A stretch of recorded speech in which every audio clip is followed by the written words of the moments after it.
The object is released from the plane moving horizontally with the speed 100 meter per second at the height 2 kilometer above the ground. The horizontal distance traveled in kilometer by the object is. Some of the student wrote horizontal distance और कुछ बच्चों ने बोला displacement. तो horizontal distance मिल जाएगी तो displacement भी मिल जाएगा under root of height square plus range square है ना. तो पहले तो horizontal distance r निकालते हैं, उसके लिए हमें टाइम चाहिए. S is equal to half g t square से टाइम निकल आएगा, h is equal to half g t square से. Second kinematic equation half g t square. Initially oriental vertical direction में इनिशियल वेलोसिटी 0 है, तो ये आपका 2 kilometre that is 2000 half into 10 into t square. ठीक है, एक ज़ीरो इधर से कम हो गया तो T is equal to 20 seconds आ गया.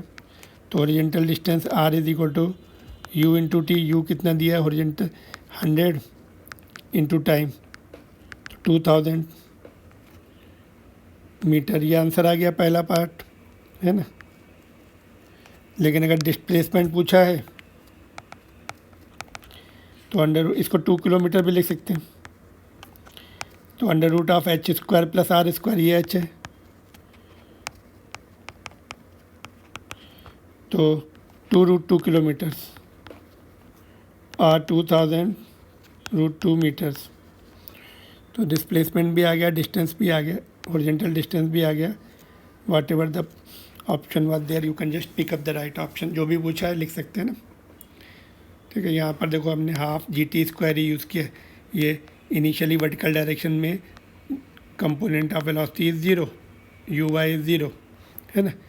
तो ये वर्टिकल डिस्टेंस और बाद में जो है वर्टिकल डिस्टेंस में ये आपका ऐसे है. इनफैक्ट ये जो हमने ये एच निकाला है तो y is equal to u y t plus half a y t square. इसी को हमने शॉर्ट में लिख दिया था, इनिशियली यू वाई 0.